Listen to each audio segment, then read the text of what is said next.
இப்போ கர்த்தா இருக்கான்னு சொல்லிட்டாங்க நம்ம சைவ சமயத்தில் உள்ளவங்க. அந்த கர்த்தா அழித்தலை தோன்றுதலையும் பார்த்துக்கிறான், அழித்தலையும் பார்த்துக்கிறான் அப்படின்னு சொன்னது இல்லாமல் இன்னொரு புதுசாக ஒரு தொழிலை நம்ம சேர்த்து சொல்கிறோம். அதுதான் என்னன்னாக்கா இருத்துதல், நிலைப்படுத்துதல்ன்றோம். இப்போ பௌத்தர்கள் என்ன சொன்னால் க்ஷணபங்கத்தை சொன்னாங்க. ஒவ்வொரு க்ஷணத்துலையும் அழிந்துக்கிட்டே இருக்குன்னா அப்போ இருத்தல்னு ஒன்று இல்லவே இல்லை அங்கே, இல்லைங்களா? இருத்தல்னு ஒன்று இல்லவே இல்லை. அதே மாதிரி இவனுங்க அதை பற்றி பேசவே இல்லை, சமணர்கள்ட்ட தெளிவே இல்லை சுத்தமாக. அவன் தோற்றத்தை அழிவுன்னு சொன்னாலும் இருத்தல் ஒன்று. ஆனால் உண்மையாகவே இருத்தல் ஒன்று இருக்கா? இருக்குது இல்லைங்களா? இந்த பாட்டில் நான் பார்த்துட்டு கிட்டத்தட்ட நாம் 3 வாரமாக இந்த பாட்டில் பார்க்குறோம் இல்லைங்களா? அப்போ இருந்துக்கிட்டு இருக்கு. இது ஒரு நேரம் தோன்றுச்சு, எனக்கு ஒருத்தர் அழிய போகுது, ஆனால் அது இருந்துகிட்டு இருக்கு இல்லையா? அப்போ இருத்தலை பற்றி பேசலை யாருமே. ஆனால் நம்ம சொல்கிறோம் அப்போது இந்த தோன்றுதல் அழிதலுக்கு இடையில் ஒரு தொழில் இருக்குது, அதுதான் இருத்தல், அல்லது அதுக்கு பேர் காத்தல்னு பேர் வச்சாங்க. 3 தொழிலாக சொன்னாங்க அது இல்லைங்களா?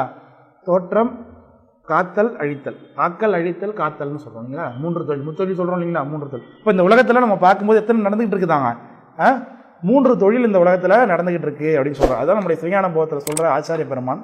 தோற்றியே திதியே ஒடுங்கி மலத்து உளதாம் அந்த மாதிரி என்பனார் புலவர் அப்படின்னு சொல்கிறாங்க. ஒரு சூத்திரம் இருக்குது. இதில் இருந்தால் சிவபெருமான் வரப்போகிறார் நமக்கு. இதுக்காக தான் இவ்வளோ விஷயம் சொல்லிட்டு இருக்கோம். சிவபெருமான் கடவுள்னு ஒருத்தர் இருக்காருன்னு சொல்லியாச்சுப்பா. கடவுள் பல பேர் இருக்காங்க. அடுத்தது இப்போ கடவுள் இருக்காருன்னு சொல்லக்கூடிய நிறைய பேர் வந்துட்டாங்க. நமக்கு பேரெல்லாம் இருக்காங்க இல்லையா? அவங்கள பற்றி நம்ம பேசலை. நம்ம கடவுள் இல்லைன்னு சொல்கிறவங்க பற்றி தான் பேசிகிட்டு இருக்கோம். கடவுள் வேதத்தை ஒத்துக்கிட்டவங்களே கடவுள் வேறன்னு சொல்லக்கூடியவங்களா இருக்காங்க இல்லையா? இப்போ அவங்கள பற்றி நம்ம சொல்லி ஆகணும். அடுத்தது அந்த கடவுள் யாருன்னு நம்ம சொல்லி ஆகணும் இல்லைங்களா? அப்போ வேதம் சொல்லுது இந்த 3 தொழில் இருக்குது உலகத்தில். ஆக்கல், காத்தல், அழித்தல்னு சொல்லக்கூடிய 3 தொழில் இருக்குது. இந்த 3 தொழிலுக்கு 3 கர்த்தாவை சொல்கிறாங்க இல்லையா? வேதம் சொல்லுது. ஆக்கல் தொழிலை பிரமன் பண்ணுறாரு, காத்தலை திருமால் பண்ணுறாரு, அழித்தல் அல்லது ஒடுக்குதல் அல்லது நொடித்தல் சொல்லக்கூடிய அந்த 3வது தொழிலில் உருத்திரன் பண்ணுறார் அப்படின்னு நம்ம சொல்கிறோம். உருத்திரன் நம்ம சிவன் சொல்கிறோம். இந்த 3 பேர் இருக்கிறாங்க. இந்த 3 பேரில் யார் இதுக்கு கர்த்தா? 3 பேரில் யார் முதன்மையானவர் நம்ம கண்டுபிடிக்க வேண்டியது இருக்குது. இப்போ அதை வச்சா தான் நம்ம சிவபெருமான் தான் தலைவர்னு சொல்லணும். அதை வச்சு தான் சொல்லிட்டு இருக்கோம் நம்ம. இல்லைன்னா நமக்கு பாயிண்ட் கிடையாது. அந்த ஒரு விஷயத்தை வச்சு தான் சொல்கிறாங்க. என்ன சொல்கிறாங்க? தோற்றியே திதியே. தோற்றியேன்னா தோற்றத்தை சொல்கிறாரு சிவஞான போதத்தில். ஸ்திதி, ஸ்திதம்னா இருத்தல்னு அர்த்தம். ஸ்தித பிரஜன் அப்படின்னா நிலையான அறிவுடையவன் அர்த்தம். சையத்து தான் அதில் வரும். ஸ்திடம்னு சொல்கிறாங்க. ஸ்தித பிரஜன்னா நிலையான அறிவுடையவன் அப்படின்னு அர்த்தம். ஸ்திதம்னா நிறுத்தி இருக்கிறது, ஸ்திரமாக நிற்கிறது சொல்லுவாங்க. மாதிரி ஸ்திதினா இப்போ இருத்தலை சொல்கிறது இல்லைங்களா? ஒடுங்கினா ஒடுக்குதல். நொடித்தான் மலை உத்தமனைன்னு சுந்தரமணி சாமி பாடுறாங்க இல்லையா? ஒடுங்குதல். தோற்றியே திதியே ஒடுங்கி மலத்து உளதாம். அந்த மலத்து உளதாம் தனியாக வச்சிங்க. அது தனியாக ஏன் திரும்பி வருகுது அப்படிங்கிறதுக்கு அப்புறம் சொல்கிறாங்க. அந்த மாதிரி என்மனார் புலவர் அப்படின்னு மெய்கண்டார் சொல்கிறாங்க. என்மனார் புலவர்னா நான் சொல்லலை, அறிஞர்கள்லாம் சொல்கிறாங்கன்னு ஆச்சாரியர் சொல்கிறார். அந்தம் ஆதிங்கிறார். அந்தம்னா என்னது? முடிவு. ஆதினா என்னது? தொடக்கம். அப்போ ஆதிக்கு தொடக்கம் அந்தம்னு சொல்ல வர்றார் அவர். இந்த உலகத்தில் 3 தொழில் நடக்குதுங்க. தோற்றியே திதியே ஒடுங்கி 3 தொழில். 3க்கு கருத்தா இருக்கு. அப்போ இதுல ஒடுக்கம் அப்படிங்கிறது தான் தோற்றத்துக்கே காரணமா இருக்குன்னு சொல்ல வராது இல்லைங்களா? ஆமா, அதே தான். இப்போ முதல்ல காத்தல் தொழிலை செய்யக்கூடிய, ஆக்குதல் தொழிலை செய்யக்கூடிய, படைத்தல் செய்யக்கூடியவர் பிரமன்னு சொல்றோம். அவர் படைத்தலை செய்யக்கூடியவர், எல்லாத்தையும் பண்றார். அடுத்து திருமால் எல்லாத்தையும் காத்து காக்கிறாருன்னு வச்சுக்கோம். அடுத்தது சிவபெருமான், அது உருத்திரன் என்ன பண்றாரு? அழிக்கிறார். அழிக்கும்பொழுது என்ன பண்ணுவாரு? சங்காரம் நடக்கும்பொழுது எல்லாத்தையும் அழிப்பார். அப்போ என்ன ஆகுவாங்க? அந்த திருமாலும் அயனுமே என்ன பண்ணுவாங்க? சேர்ந்து ஒடுங்குவாங்க, அழியுவாங்க. அப்போ சங்காரத்துக்கு பிறகு யார் தான் இருப்பா?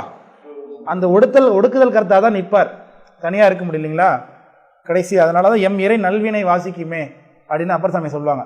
பிரளய காலத்துக்கு பிறகுமே சிவபெருமான் ஒருத்தர் தான் இருப்பார். அதனால் ஊழி முதல்வனாய் நின்ற ஒருவனை ஏழை பங்காளனையை பாடையில ரம்பாவாயின்னு மணிவாசக பெருமான் சொல்றாங்க. ஊழி முதல்வன் அர்த்தம். ஊழி நிகழ்ந்ததுக்கு பிறகும் இருக்கக்கூடியவர் யார் தான் இருக்க முடியும்? அப்ப எல்லாத்தையும் நான் பேக் பண்றேன்னா பேக் பண்ணதுக்கு பிறகு நான் தான் நிற்க முடியுங்க. பேக் பண்ணதுக்கு பிறகு அப்ப திரும்பி விரிச்சு வைக்கிறது யாரா இருக்க முடியுங்க? பேக் பண்ணவன் தானே விரிச்சு வைக்க முடியும். அதுதான் சொல்றாங்க. அந்தம் ஆதி இல்லைங்களா? அந்தம் ஆதி என்பனார் புலவர். அப்ப சங்கார காரணம் தான் என்னவா இருக்க முடியும்?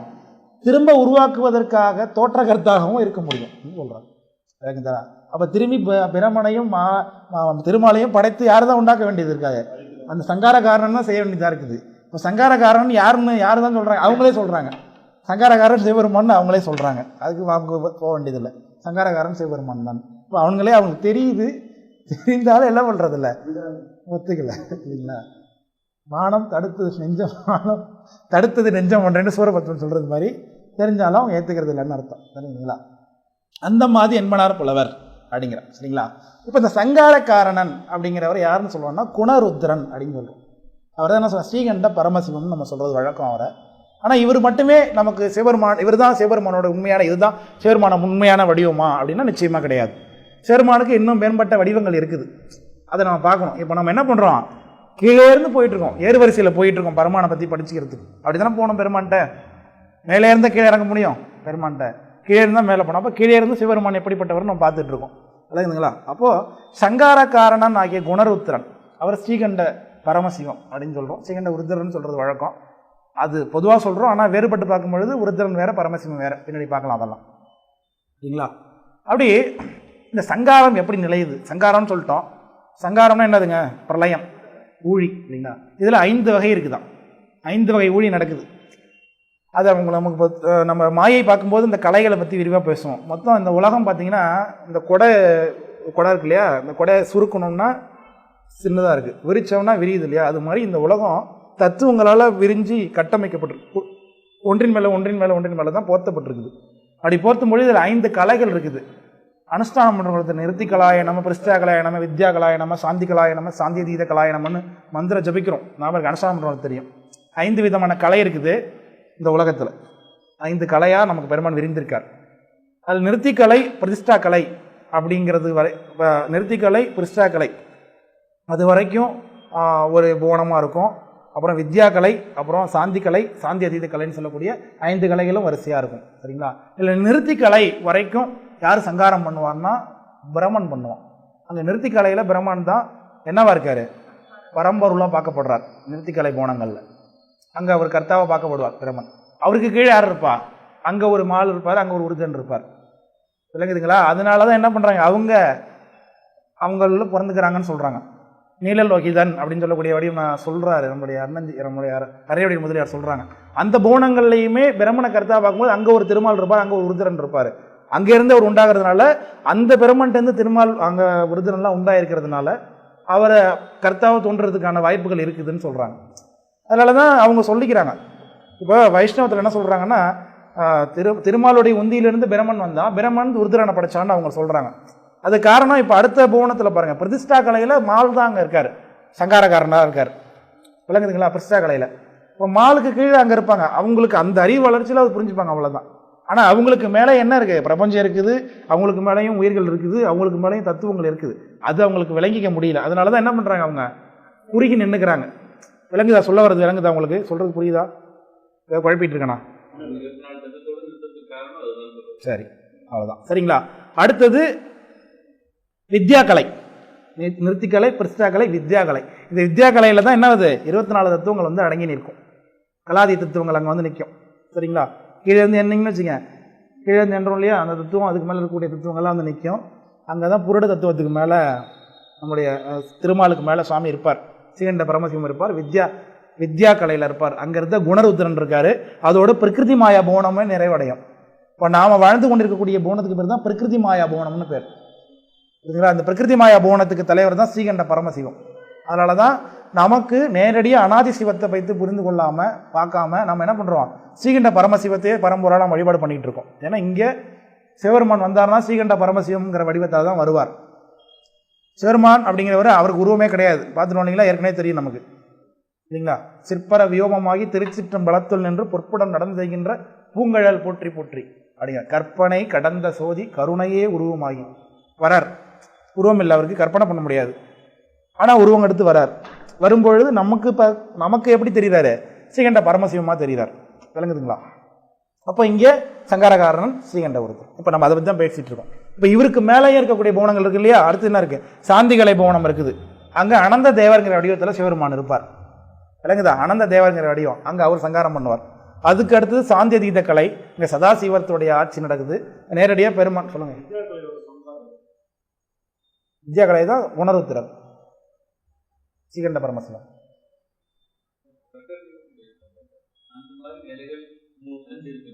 பிரகிருதி மாயா போனம், அசுத்த மாயா போனம், சுத்த மாயா போனம், 3 வகை போவோம். இந்த 5 கலையில 3 போனம் இருக்கு. 3 போனம் பிரிச்சுக்கிறோம். அன்னைக்கு போன வகுப்புல புவனத்தோட எண்ணிக்கை எத்தனை கேட்டீங்க? 224 புவனம். அது வந்து 5 கலைகளுக்கும் எத்தனை புவனம் இருக்குங்கிறது பெரியது இருக்குது. அதை நம்ம வந்து மாயை பார்க்கும்போது பார்ப்போம். அதில் தெளிவாக இப்போ இதெல்லாம் பேசினா ரொம்ப வேகாக இருக்கும். அதெல்லாம் பேசணும். விளங்குதுங்களா? சொல்கிறது விளங்குதா ஐயா? புரிஞ்சுச்சா நான் சொன்னது? புரிஞ்சுதா உங்களுக்கு? மால் நிவர்த்தி கலையில் பிரமன் சங்காரகாரனாக இருக்கார். பிரதிஷ்டா கலையில் மால் சங்காரகாரனாக இருக்கார். வித்யா கலையில் தான் குணருத்திரர், அவர் தான் நம்மளுடைய சுவாமி இல்லைங்களா, ஸ்ரீகண்ட பரமசிவம். அடுத்து சாந்தி கலையில் அனந்த தேவர் சங்காரகாரனாக இருக்கார். இப்போது சாந்தி கலை வரைக்கும் பிரளயம் நடந்ததுன்னா யார் எங்கே போய் ஒடுங்குவாங்க? குணருத்திரனே போய் அனந்த தேவர்கிட்ட ஒடுங்குவார். குணருத்திரன் நல்லா பாருங்க. அதெல்லாம் கீழே இருந்து ஒன்று ஒன்றா படிப்படியாக இருக்குன்னு அதுக்காக சொன்னேன். குடை உதாரணம் அதுக்காக சொன்னேன். இப்போது முதல்ல இப்போ நிவர்த்தி கலையில் பிரளயம் நடக்குதுன்னா பிரமன் மால்கிட்ட போய் ஒடுங்குவார். விளங்குதுங்களா? அந்த விளங்குதா? அடுத்து பிரதிஷ்டா கலையில் பிரளயம் நடக்குதுன்னா பிரம்மனும் மாலும் போய் குணருத்திரன்ட்ட ஒடுங்குவாங்க. விளங்குதா? வித்யா கலை வரைக்கும் பிரளயம் நடக்குதுன்னா உருத்திரனும் சேர்ந்து எங்கே போய் ஒடுங்குவார்? அனந்தேவர்கிட்ட ஒடுங்குவார். அனந்தேவர் புவனத்துலேயும் பிரளயம் நடக்குதுன்னா நேரடியாக பெருமான்கிட்ட ஒடுங்குவார். சதாசிவன் அதில் அது பெருமான் அனாதி பரமசிவன் சொல்லக்கூடிய இந்த உருவமற்ற பரவெளி பெருமான். படைப்பு சுத்தமாக இல்லைன்னு அர்த்தம். அதுக்கு தான் மகா சங்காரம்னு பேர். மகா சங்காரம்னா என்னது? இந்த 5 கலைகளிலுமே பிரளயம் நடந்து ஒரு படைப்புமே இல்லை, படைப்பே சுத்தமாக இல்லைன்னு அர்த்தம். இல்லைங்களா? அதான் ஒன்றுமே கிடையாது. ஸ்பேஸும் கூட சொல்ல முடியாது.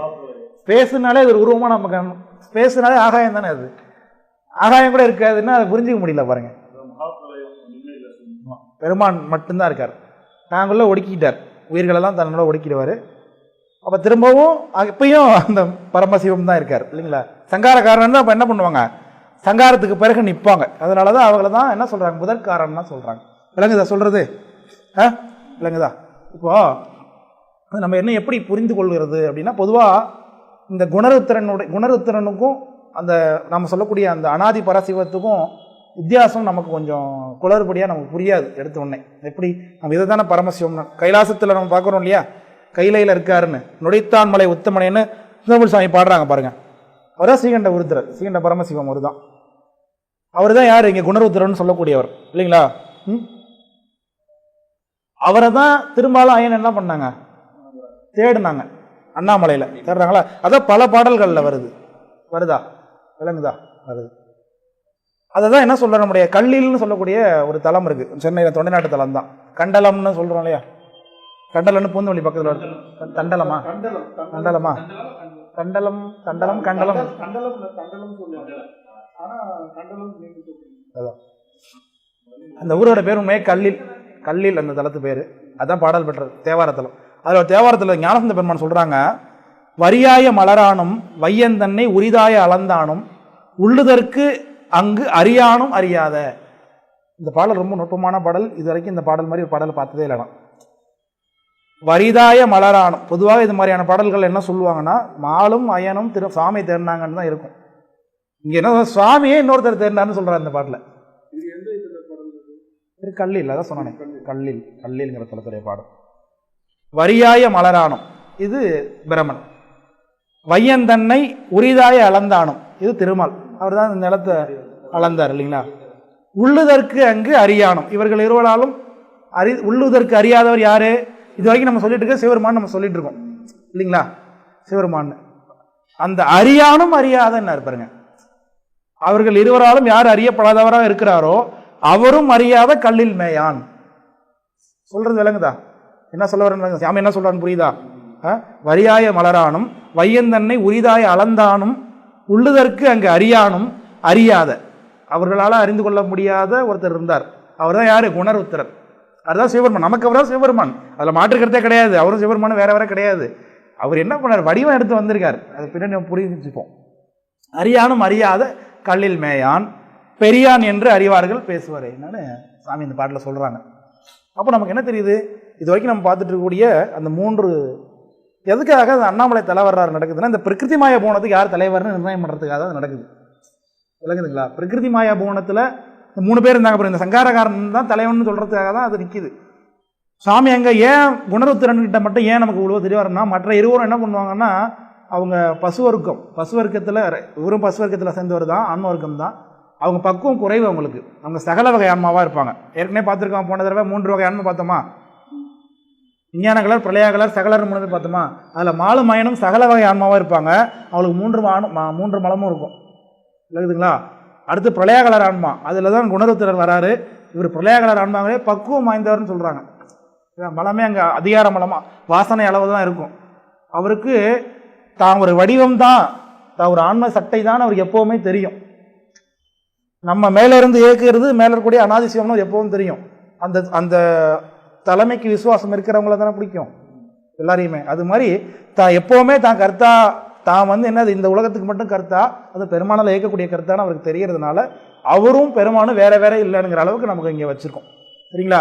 அதனால தான் சொல்கிறார் அப்பர் சாமி சொல்கிறாங்க தில்லை பதிகத்தில், பார்த்திருந்து அடியேன் நான் பரவுவன் பாடி ஆடி மூர்த்தியே என்பன் உன்னை மூவரில் முதல்வன் என்பன்னாங்க. இந்த மூவரும் இப்போ கண்டுபிடிக்க முடியலன்னு சொல்கிறாங்க. அவங்களே சொல்கிறாங்க, ஆச்சாரியே சொல்கிறாங்க. இப்போ என்ன சொல்கிறாங்க? மூவரில் முதல்வன் என்பன் ஏத்துவார் இடர்கள் தீர்ப்பார் தில்லை சிற்றம்பலத்து கூத்தா உன் கூத்து காண்பன் கூட நான் வந்தவாரேன்னு இந்த பாட்டு திருநெரிசை. பத்தனாய் பாட மாட்டேன்னு ஒரு பதியம் இருக்கு, அதில் வருது. அதில் சொல்கிறார் அப்பர் சாமி சொல்கிறாங்க, பார்த்திருந்து அடியேனேன் நான் பரவுவன் பாடி ஆடி மூர்த்தியே என்பன் உன்னை மூவரில் முதல்வன் என்பன். அந்த 3 பேரில் யார் தான் இப்போ முதல்வர்? குணருத்தராக இருக்கக்கூடிய ஸ்ரீகண்ட பரமசிவம். அதான் சொல்கிறாங்க. அதே ஸ்ரீகண்ட பரமசிவம் இப்போ என்ன ஆகலை, இங்கே நமக்கு இந்த பாடலில் பரத்துவத்தோட காண்பிக்கப்படலை. அதையும் நம்ம தெரிஞ்சுக்கணும்.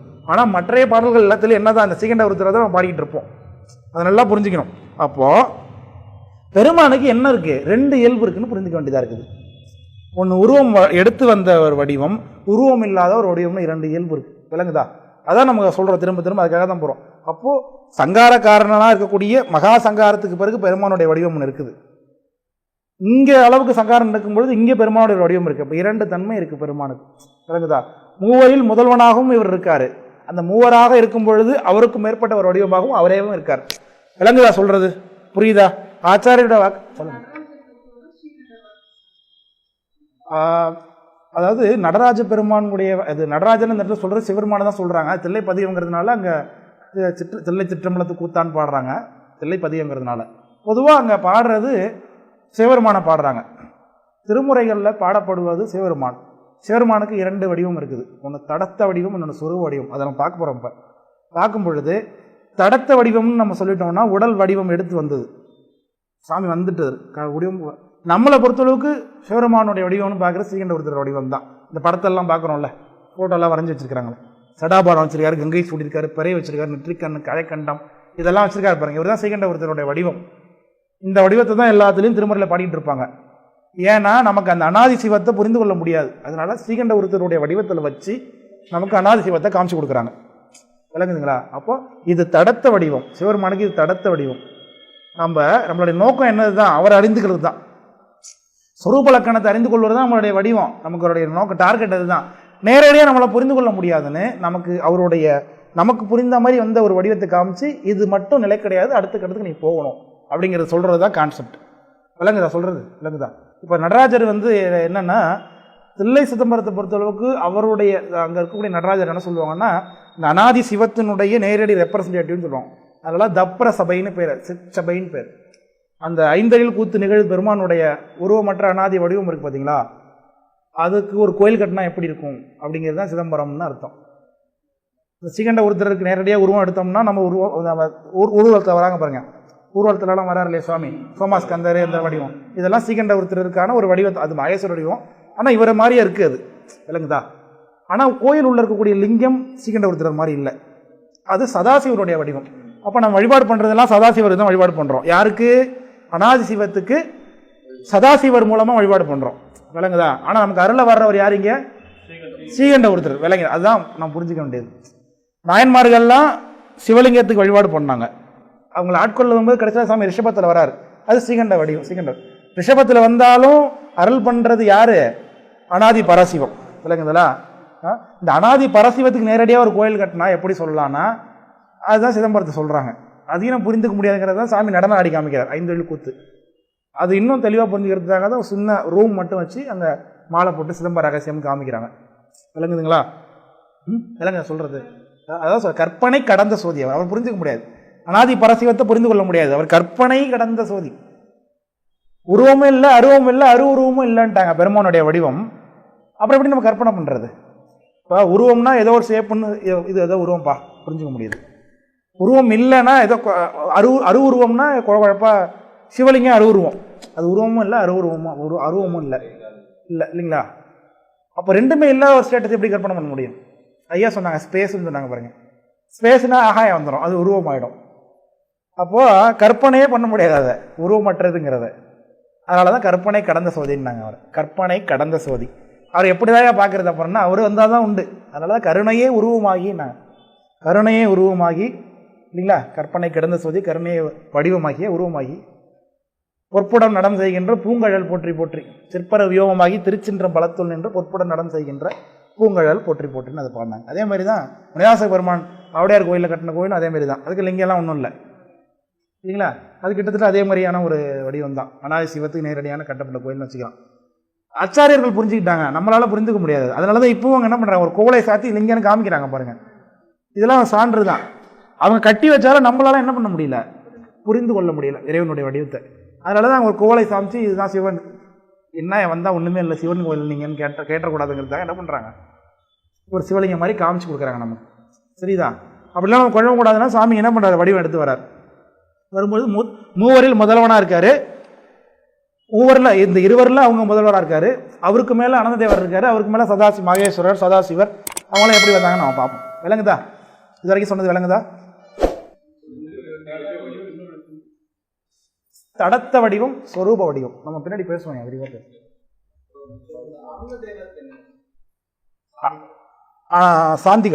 சாந்திகலையில் அனந்ததேவர்.